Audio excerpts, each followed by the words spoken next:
नमस्कार। एसोशियो शास्त्र में पुनः स्वागत है। आइए समाज शास्त्र की दुनिया में चलते हैं, जहां हम व्यक्तियों और समाज के बीच के संबंधों का अध्ययन करते हैं। आज हम समिति की अवधारणा को समझेंगे, जो सामाजिक जीवन का एक महत्वपूर्ण हिस्सा है। समिति उन व्यक्तियों के समूह को कहा जाता है जो एक समान उद्देश्यों, रुचियों या गतिविधियों को पूरा करने के लिए स्वेच्छा से एक साथ आते हैं। यह सामाजिक जीवन का एक महत्वपूर्ण हिस्सा है जो सहयोग, संवाद और सामूहिक कार्रवाई को प्रोत्साहित करता है। समितियों का अध्ययन यह समझने के लिए किया जाता है कि लोग संगठित समूहों में कैसे बातचीत करते हैं, सामाजिक संस्थाएं कैसे बनती हैं और सामाजिक संबंध कैसे संरचित होते हैं। समिति औपचारिक या अनौपचारिक, स्थायी या अस्थायी हो सकती है तथा वह आर्थिक, राजनीतिक, धार्मिक, शैक्षिक और मनोरंजन जैसे विभिन्न क्षेत्रों में मौजूद हो सकती है। प्राथमिक समिति निकटता, व्यक्तिगत और प्रत्यक्ष संबंधों वाले होती है। इन समूहों में संबंध आमतौर पर आमने सामने, भावनात्मक और दीर्घकालिक होते हैं। उदाहरण के लिए परिवार, करीबी दोस्त, छोटे समुदाय आदि।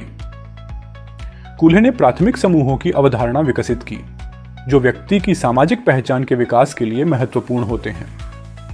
कूल्हे का मानना था कि प्राथमिक समूह व्यक्ति के नैतिक और भावनात्मक जीवन को आकार देने में अहम भूमिका निभाते हैं। द्वितीयक समिति बड़ी और अधिक औपचारिक होती है, जो विशिष्ट उद्देश्यों या कार्यों के लिए बनाई जाती है। यहाँ संबंध अस्थायी, कार्य उन्मुख होते हैं और औपचारिक नियमों या अनुबंधों द्वारा संचालित होते हैं। उदाहरण के लिए कंपनियां, राजनीतिक दल, ट्रेड यूनियन, पेशेवर संगठन आदि। मैक्स वेबर ने नौकरशाही की प्रकृति का अध्ययन किया, जो द्वितीयक संघों का एक विशिष्ट रूप है, जहां पदानुक्रम, औपचारिक नियम और तर्क संगत वैधानिक अधिकार संरचनाएं होती हैं। स्वैच्छिक समिति एक ऐसा समूह होती है जिनमें लोग अपनी मर्जी से शामिल होते हैं ताकि साझा रुचियों, मूल्यों या उद्देश्यों का पालन किया जा सके। उदाहरण के लिए एनजीओ, क्लब, नागरिक समूह, धार्मिक समूह आदि। टोकेविल ने अपने अध्ययन डेमोक्रेसी इन अमेरिका में स्वैच्छिक समितियों की भूमिका पर जोर दिया। उनका अध्ययन विशेष रूप से लोकतंत्र और नागरिक भागीदारी को बढ़ावा देने वाली समितियों पर केंद्रित था। अनैच्छिक समिति में लोग अपनी इच्छा के बिना या परिस्थितियों के कारण शामिल होते हैं। सदस्यता अक्सर व्यक्ति के नियंत्रण से बाहर होती है। उदाहरण के लिए राज्य, अनिवार्य सैन्य सेवा, सामाजिक वर्ग आदि। कार्ल मार्क्स ने वर्ग संबंधों के संदर्भ में अनैच्छिक संघों का अध्ययन किया।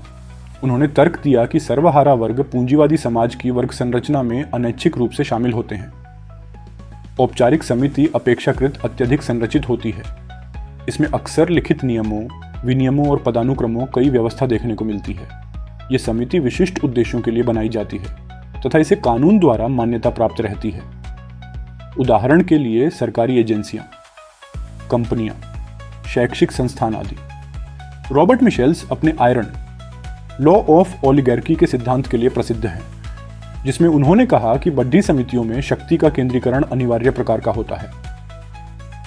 अनौपचारिक समिति में औपचारिक नियम या पदानुक्रम नहीं होते तथा संबंधों का निर्माण व्यक्तिगत और आपसी रुचियों के आधार पर होता है।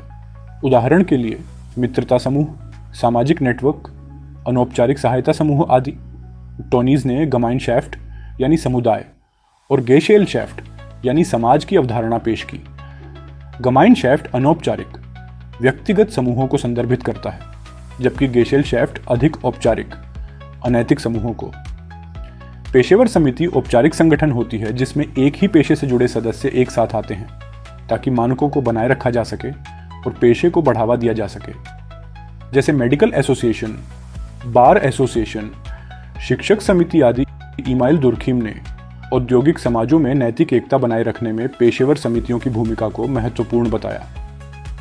धार्मिक समिति समूह साझा धार्मिक विश्वासों, प्रथाओं और अनुष्ठानों के इर्द गिर्द संगठित होती है। उदाहरण के लिए चर्च, मंदिर, मस्जिद, धार्मिक संप्रदाय आदि। इमाइल दुर्खीम ने धर्म को सामूहिक चेतना और सामाजिक एकता के स्रोत के रूप में देखा। राजनीतिक समिति का निर्माण राजनीतिक उद्देश्यों को प्राप्त करने या नीति को प्रभावित करने के लिए होता है। उदाहरण के लिए राजनीतिक दल, लॉबी समूह, जमीनी आंदोलन आदि। एंटोनियो ग्राम्शी ने राजनीतिक संघों को प्रभुत्व के संदर्भ में देखा, जिसमें सत्ता की निरंतरता में सांस्कृतिक और राजनीतिक नेतृत्व का योगदान होता है। आइए अब समितियों की प्रमुख भूमिकाओं को समझ लेते हैं ताकि इनकी महत्ता को समझा जा सके। समिति सामाजिक मानदंडों, मूल्यों और व्यवहारों को सिखाने का एक महत्वपूर्ण माध्यम है।